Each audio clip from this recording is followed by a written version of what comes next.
السلام علیکم ورحمۃ اللہ وبرکاتہ۔ السلام ورحمۃ اللہ وبرکاتہ۔ اللہ رب لا شريك له پارہ نمبر 18 سورۃ النور آیت نمبر 22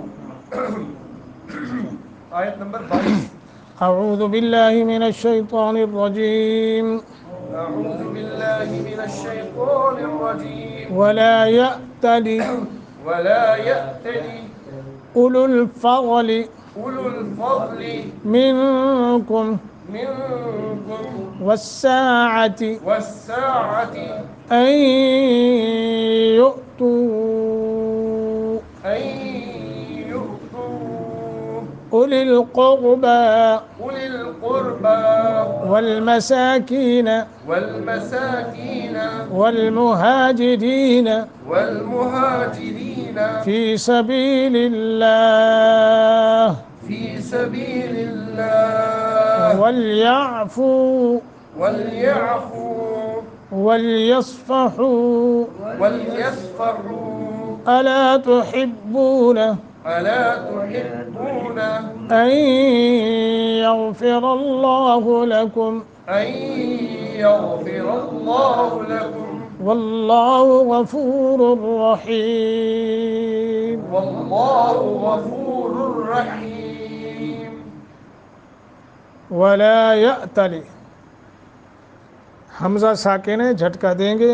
اولو الفضل، اولو دونوں جگہ زمہ ہے، اولو الفضل، او نہیں کرنا، اولو الفضل، ذات کو موٹا، منکم اخفا کریں گے۔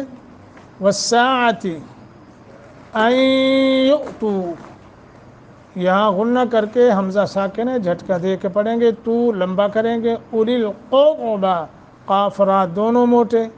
والمساکین والمہاجرین، کینا رینا حروف مدہ ہیں، فی سبی بھی حروف مدہ، للہ۔ ولیعفو، عین فو حروف مدہ ہے۔ ولیصفحو، صاد کو موٹا، حا۔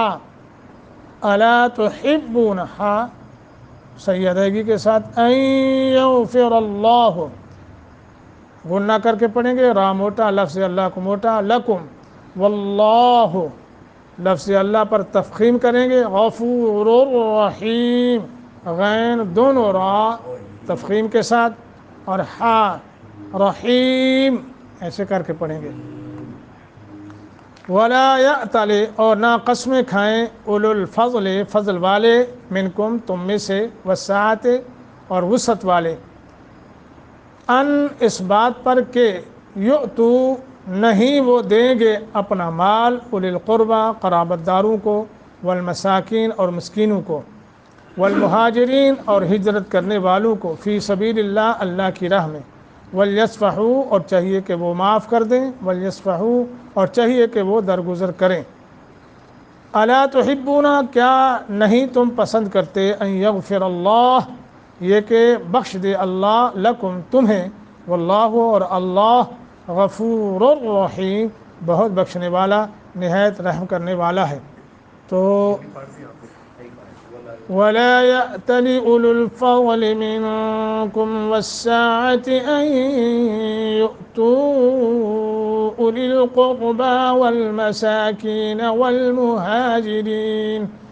والمهاجرين في سبيل الله وليعفوا وليصفحوا ألا تحبون أن يغفر الله لكم واللہ غفور رحیم۔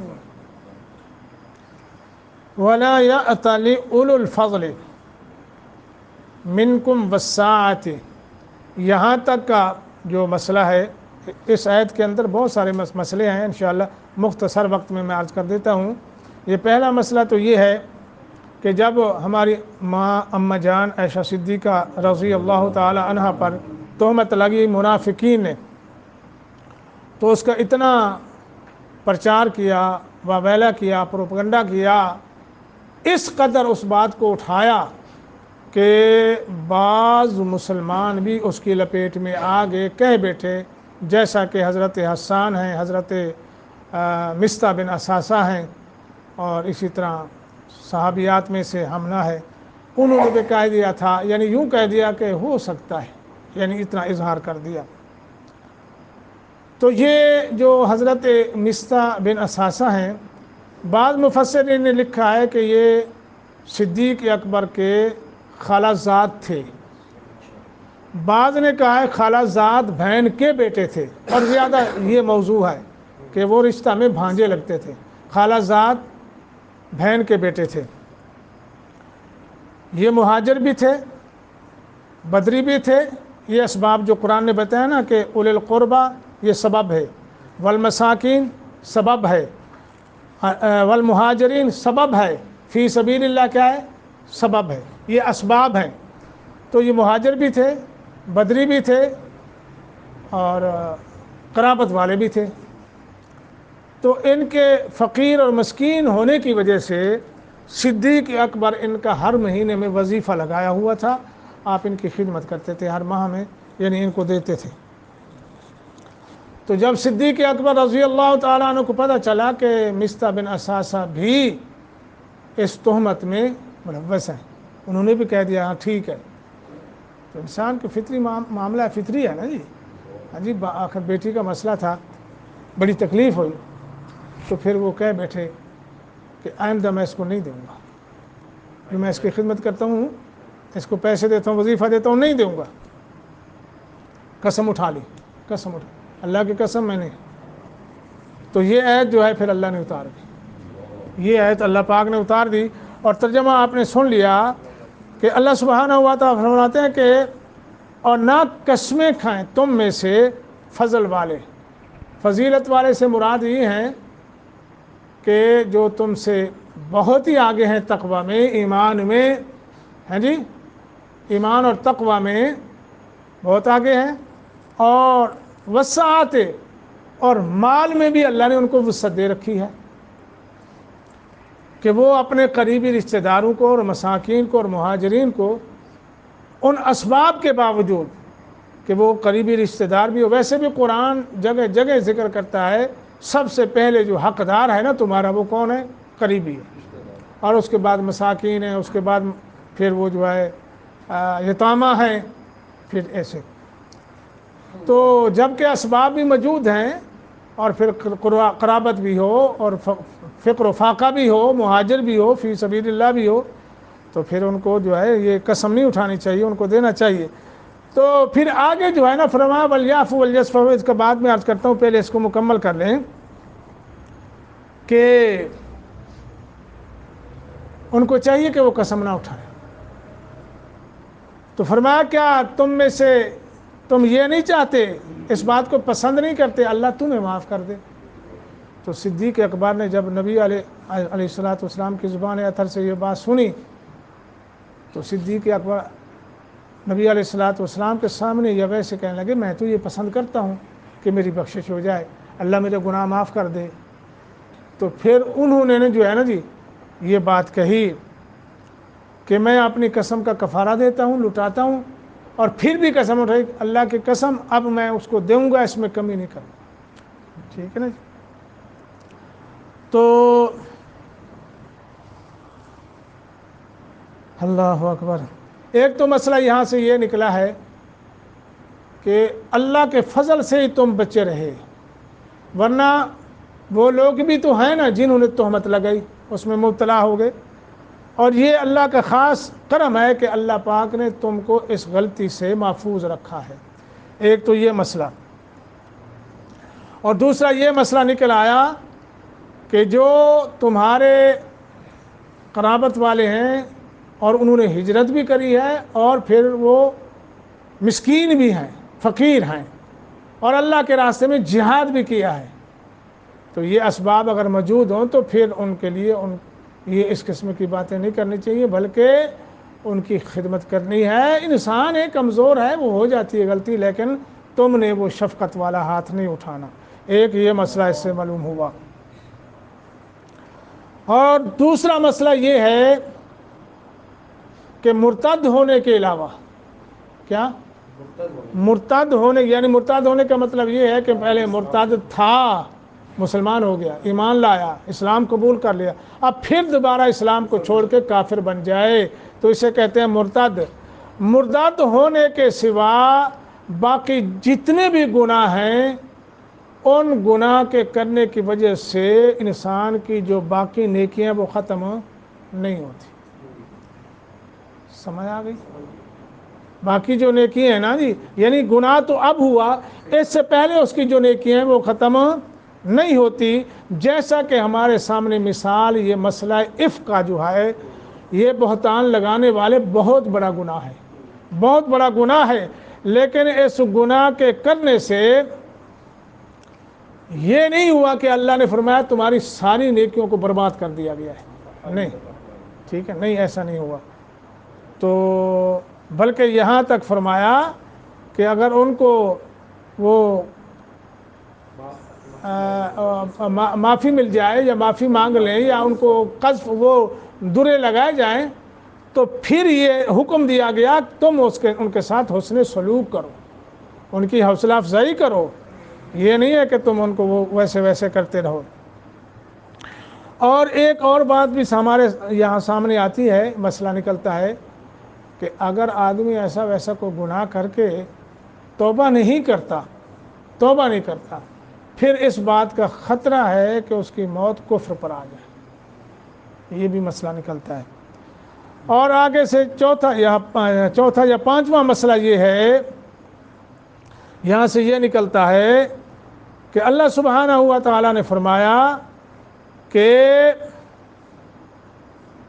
جن سے ایسی کوئی غلطی سرزد ہو جائے یا ایسا معاملہ ہو جائے تم ان سے درگزری کرو، معافی والا معاملہ کرو۔ ہاں جی، کیوں؟ اس لیے کہ تم اگر ان کو معاف کرو گے نا تو اللہ تمہارے گناہ معاف کر دے گا۔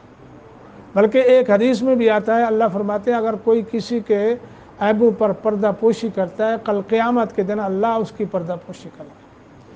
اور ویسے ایک اور حدیث میں بھی آتا ہے اللہ معافی کو اتنا پسند کرتا ہے، بلکہ دعا بھی ہے، اللہم انک عفو تحب العفو فاعف، ٹھیک ہے نہیں؟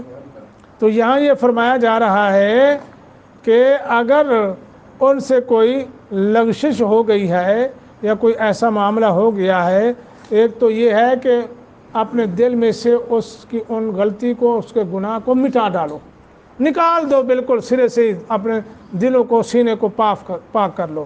اور دوسرا یہ ہے کہ ان کے اس عیب پر، غلطی پر پردہ ڈالو، یہ بھی حکم آیا۔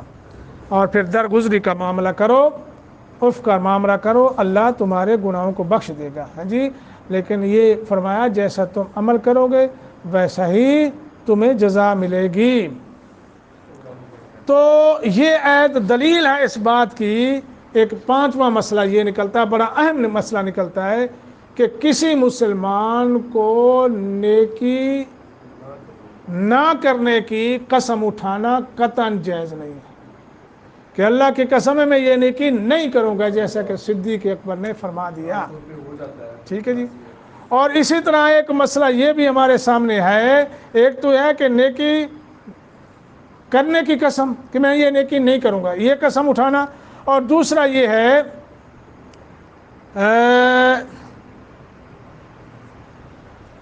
اگر قسم کا پورا نہ کرنا ہو اس بات پر کہ جس کام کی اس نے قسم کھائی ہے وہ اتنا بہتر نہیں ہے جتنا کر لینے والا کام بہتر ہے، تو اس کی بھی قسم توڑ دینی چاہیے۔ پہلی قسم کا بھی کفارہ دے کے نیکی کر لینی چاہیے، اور دوسری یہ کہ یہ کام میں نہیں کروں گا، لیکن پتہ چلا اس نہ کرنے سے کرنا بہتر ہے، تو پھر بھی قسم کا کفارہ دے کے وہ کام بہتر والا جو ہے وہ کر لینا چاہیے۔ یہ قسم کا کفارہ ہے، وہ سورۃ مائدہ 7واں پارہ کی یہ آیت ہے۔ ہاں، اور میں بتاتا ہوں جی، اب پورا 7ویں پارے کی آیت نمبر کتنی، یہ آیت نمبر ذرا دیکھو، 89 آیت نمبر 89 ہے، اور اس کا یہ ہے لا یؤاخذکم اللہ باللغو فی ایمانکم ولکن یؤاخذکم بما عقدتم الایمان۔ ایک تو یہ یہاں بتایا جا رہا ہے کہ جو تمہاری لغو ہے نا باتیں ایسے، ایک ہے تقیہ کلام ایک بندے کا، وہ یوں کہ اللہ کی قسم یہ کام ایسے، اللہ کی قسم، اللہ کی قسم، میرا مطلب یہ اس قسم کے اللہ پکڑ نہیں کرتے، مواخذہ نہیں کرتے، لیکن جو تمہارے دل سے عمدن قصدن جی عقد سے قسم کھاتے ہو تو اس کا مواخذہ ہوتا ہے۔ تو فرمایا اس کا کفارہ کیا ہے؟ فکفارتہ، اس کا کفارہ یہ ہے اطعام، کھانا کھلانا ہے، عشرۃ 10 مساکینہ مسکینوں کو، من اوسط درجے کا، ما تطعمون جو تم کھلا جی اہلیکم اپنے اہل کو، او کسوتہم یا کپڑے پہنانا انہیں، او تحریر رقبہ یا ایک گردن آزاد کرنا ہے۔ فمن لم یجد، پھر اگر تم یہ پچھلے سارے کام نہیں کر سکتے تو فرمایا فصیام 3 ایام، 3 روزے رکھنا، ذالک کفارۃ، یہ کفارہ ہے ایمانکم تمہاری قسموں کا، اذا حلفتم جب تم قسم اٹھاؤ۔ اور آگے پھر تاکید فرمائی واحفظوا ایمانکم، دیکھو تم اپنی قسموں کی حفاظت کرو۔ کذالک یبین اللہ، اللہ تمہیں بیان کرتا ہے اپنے احکامات، اپنی نشانیاں تاکہ تم شکر ادا کرو۔